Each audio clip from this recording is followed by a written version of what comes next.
Cher Kamit. Aujourd'hui, je vais parler avec vous des loges dans le sport. On a déjà parlé du sujet, mais puisqu'il y a une vidéo qui est d'actualité, nous allons partager cette vidéo avec vous et nous allons commenter. Dieu ne fonctionne pas comme ça. Dieu, il est Dieu. Que tu l'adores ou pas, il reste et il demeure Dieu. Sa position ne changera jamais. Que tu veuilles ou que tu ne veuilles pas. Parce que la vie, il y a plusieurs religions, il y a même des athées. Mais est-ce que ça change la position de Dieu? Jamais. Non. Il y a des gens qui disent que Dieu n'existe pas. Mais en fait, ils savent que Dieu existe. Mais c'est leur choix. On ne peut pas leur obliger à croire que Dieu existe. Ils ont décidé de croire que Dieu n'existe pas. Mais ils vivent sur une terre où Dieu a créé. Ils respirent l'air que Dieu a créé. En fait, il y a beaucoup de choses qui tournent autour, d'où je n'ai aucun regret concernant les choses que j'ai refusées. Par contre, je suis plutôt fier de moi. Parce que s'il faut regarder de plus proche, je suis pratiquement la seule personne de ma génération encore en activité professionnelle. Ok. De tous ceux avec qui tu as joué. Tous ceux avec qui j'ai fait la fondation Daga, je suis actuellement presque la seule personne qui suit encore sur le terrain avec un statut professionnel. Et c'est quoi ces affaires d'enterrer quelqu'un 3 jours chez les Pygmées? Ce sont des affaires mystiques. Ce sont des affaires mystiques. Ce sont des affaires qui vous donnent un certain pouvoir. La vie, même la nature, même l'air que nous respirons, n'est pas fluide, n'est pas toujours seul. L'air passe, mais est-ce que c'est l'air?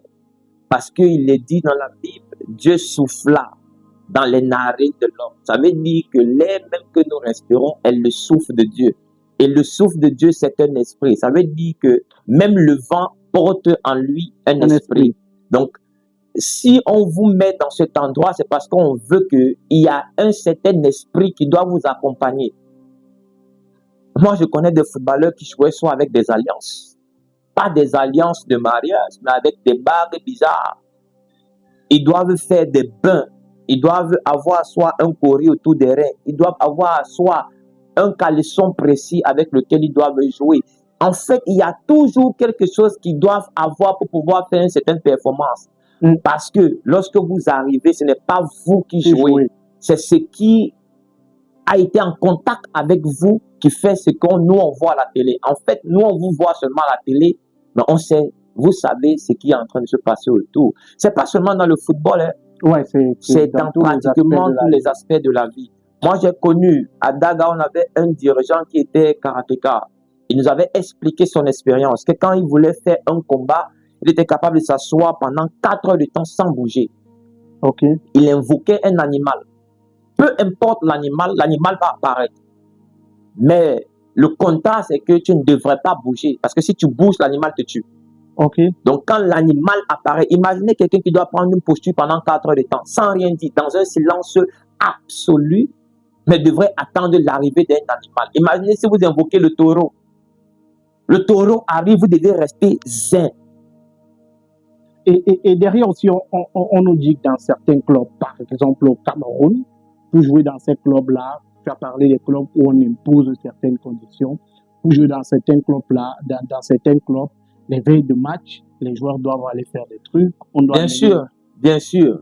Moi, j'ai toujours été celui-là qu'on savait. Moi, par exemple, quand j'étais à l'Union, les veilles de match, on faisait les messes. Ok. Mais je connais des gens avec qui j'ai joué où à la veille de match, ils étaient obligés d'aller dormir au cimetière. À la veille de match, je vous prends l'exemple d'un gardien de but avec qui j'ai joué, dont je vais taire le nom. Il me dit, à chaque veille de match, il était obligé d'avaler le cœur de la poule. Il jouait au championnat camerounais. Il jouait au championnat camerounais. Okay. Il était obligé d'avaler le cœur de la poule. Donc il avait une poule chaque veille de match. Chaque veille de match, il avait une poule où il devait avaler le cœur. Cru. Je connais des gens où, pour faire des matchs, ils doivent dormir sous un tombeau à la veille des matchs. Je connais des gens où, pour jouer un match, ils sont obligés de voyager pour aller dans des forêts, dormir et venir le jour du match. Okay. Donc, il y a tellement de choses au championnat camerounais qui se passent. Moi, je connais des gens où, à la veille de match, on a enterré des animaux sur le terrain. Voilà. Donc, les gens peuvent rire avec vous, mais derrière vous, ils sont ceux qui veulent votre mort parce que vous les empêchez de devenir. Du coup, moi, je partais en sélection, j'étais armé jusqu'aux dents. Et déjà que je ne dormais pas pratiquement toute la nuit. C'est dans la nuit que moi, j'ai trouvé le temps pour prier. Pendant que tout le monde dort, c'est dans la nuit que moi, je vais prier parce que ce sont des heures où il y a non seulement un silence adéquat, mais il y a aussi une atmosphère spirituelle qui est en mouvement. Et à partir de ce moment, il y a beaucoup de choses qui se passent. Du coup, je me suis senti à l'aise dans ces éléments-là pour continuer à être fort parce que la force ne vient pas de moi. La force vient de la personne dont j'adore. La capacité que j'ai aujourd'hui ne vient pas de moi, ça vient de Dieu. Et pour que je réussisse à avoir ces capacités, continuer à être debout jusqu'au jour d'aujourd'hui, j'ai besoin de grandir aussi dans ma façon de faire avec Dieu. Je peux vous le rassurer, je suis pratiquement l'un des seuls footballeurs de ma carrière où j'ai fait plus de 15 ans de carrière, j'ai eu deux blessures. Ok. Deux. La première blessure, grande blessure que j'ai eue, à Sanders. Et le docteur m'a dit c'est parce que je travaillais beaucoup. J'ai fait 2 mois. L'autre, c'était l'accident de moto. En dehors de ça, je n'ai plus de blessure. Mais est-ce qu'à l'international, ça se passe également comme ça, où on a des gens qui partent voir des marabouts? À l'international, je ne sais pas parce que je n'ai jamais eu à côtoyer, en fait, à avoir cette chose-là. Déjà qu'à l'international, à la veille de match, vous pouvez dormir chez vous.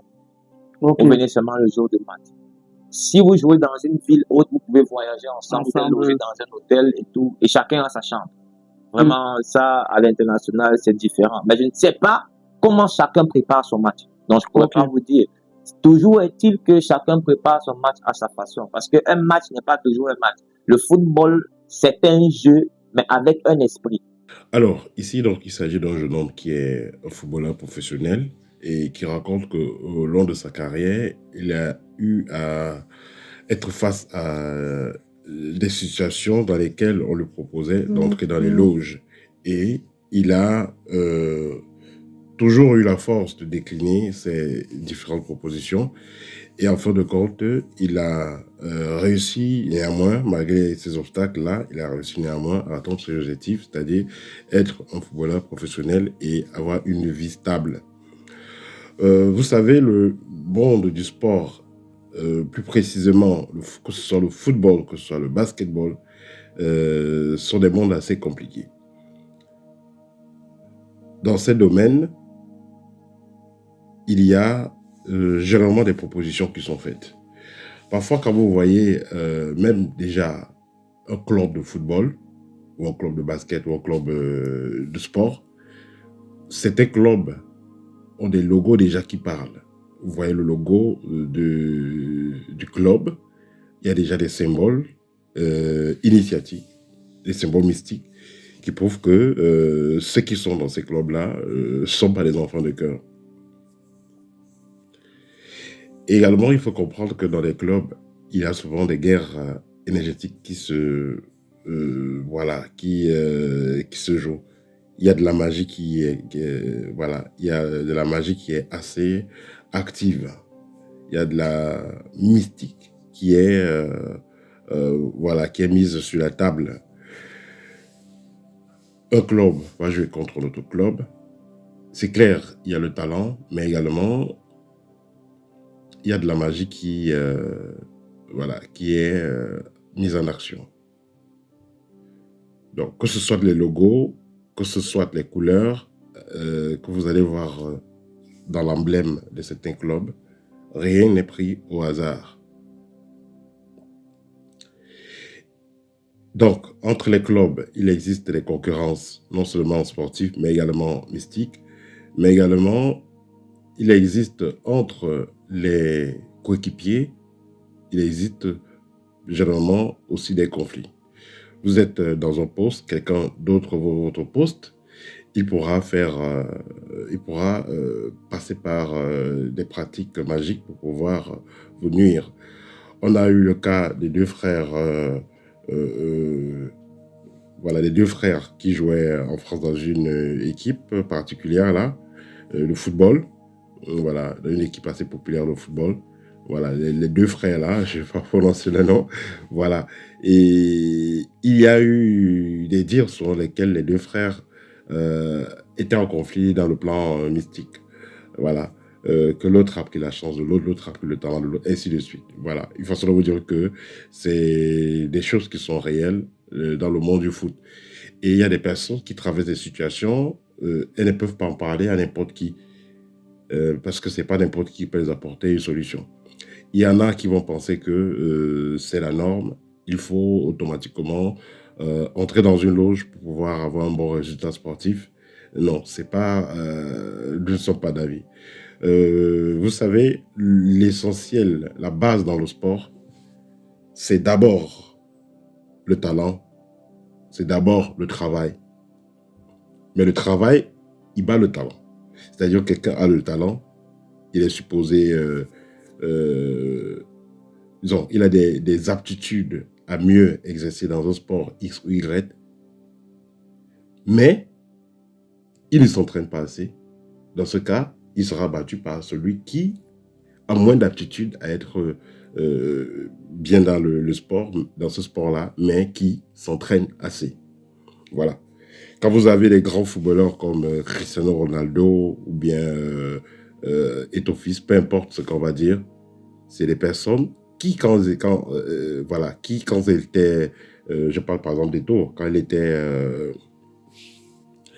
en activité dans son football, il s'entraînait beaucoup plus que les autres. C'est pareil donc avec Cristiano Ronaldo. Si vous écoutez un peu, si vous faites un peu des recherches par rapport à sa façon de travailler, vous allez constater que c'est quelqu'un qui s'entraînait toujours plus que ses coéquipiers. Donc, le monde du sport, ceux qui veulent vraiment rayonner dans le monde du sport, la base d'abord, c'est quoi? C'est l'entraînement. Et ensuite, si vous avez de très bonnes énergies, vous pouvez rencontrer des personnes qui vont vous aider à avancer sans que vous ne soyez obligé de faire ce qui va contre votre morale. Parce que dans tous les cas, ça ne sert à rien de faire des alliances, de faire des rituels qui ne vont pas en harmonie avec votre conscience pour avoir un poste, pour garder un poste. Mais après, vous vous retrouvez en train de regretter. Il y a un jeune homme avec qui j'ai eu à travailler il y a de cela moins d'une année. Et ce jeune homme était un sportif professionnel. Chaque mois, il devait égorger un bœuf, voilà, pour sa carrière. Il devait égorger un bœuf pour garder son poste. Malgré le fait qu'il le faisait depuis plus d'1 an, il n'avait pas tellement d'évolution, il était un peu stagnant. Une fois qu'on a commencé à travailler, une fois qu'il a commencé à suivre le programme qui est proposé dans Art et Revenus, il a arrêté de faire ces sacrifices-là, puisque moi je lui ai déconseillé de le faire. Et avec le temps, il a vu le grand changement et il a vu une évolution assez concrète. Voilà. Plusieurs personnes pourront vous dire la même chose, qu'elles ont été face à de pareilles situations, mais elles ont plutôt opté pour le travail et ne pas faire quelque chose qui est contre leur volonté, quelque chose qui est contre leur conscience. Parce que cela est très important. Vous avez l'histoire de beaucoup de sportifs de haut niveau qui finissent mal. C'est-à-dire qu'il a eu beaucoup d'argent. Après, le club, on l'a proposé d'entrer dans une loge, il a accepté. On l'a proposé une femme, il a accepté. Et après, à un moment donné, c'est le divorce, elle récupère tout, il se retrouve sans rien. Parce que quand vous faites... il y a beaucoup d'argent dans le sport. Mais quand vous faites de l'argent dans un domaine, tout en n'étant pas en paix avec votre conscience, à cause des rites que vous avez faits, à cause des rituels que vous avez faits, tôt ou tard, cela vous revient. Parce que notez que dans le plan mystique, il y a des dettes. Vous allez prendre des postes, vous allez faire des rites pour avoir des postes, mais après avoir eu ces postes-là, bien des années après, il y a la dette qui pourra être réveillée. Donc, c'est-à-dire que les entités avec lesquelles vous avez travaillé, les entités qui vous ont poussé où vous êtes, peuvent se retourner, vers vous et vous demander de payer la facture. Une facture que vous n'avez pas prévue. Voilà, donc ça c'était le petit partage que je voulais faire avec vous aujourd'hui. Donc s'il y en a parmi vous qui sont jeunes et qui souhaitent briller dans le sport, notez que vous n'êtes pas obligé de faire des alliances maléfiques, des alliances qui vont contre votre conscience pour pouvoir évoluer. Et si vous faites ce qui va contre votre conscience et vous réussissez néanmoins à évoluer, notez que tôt ou tard, vous pourrez avoir des factures à payer. Voilà, c'était le petit partage que je voulais faire avec vous aujourd'hui au TEP et à très bientôt.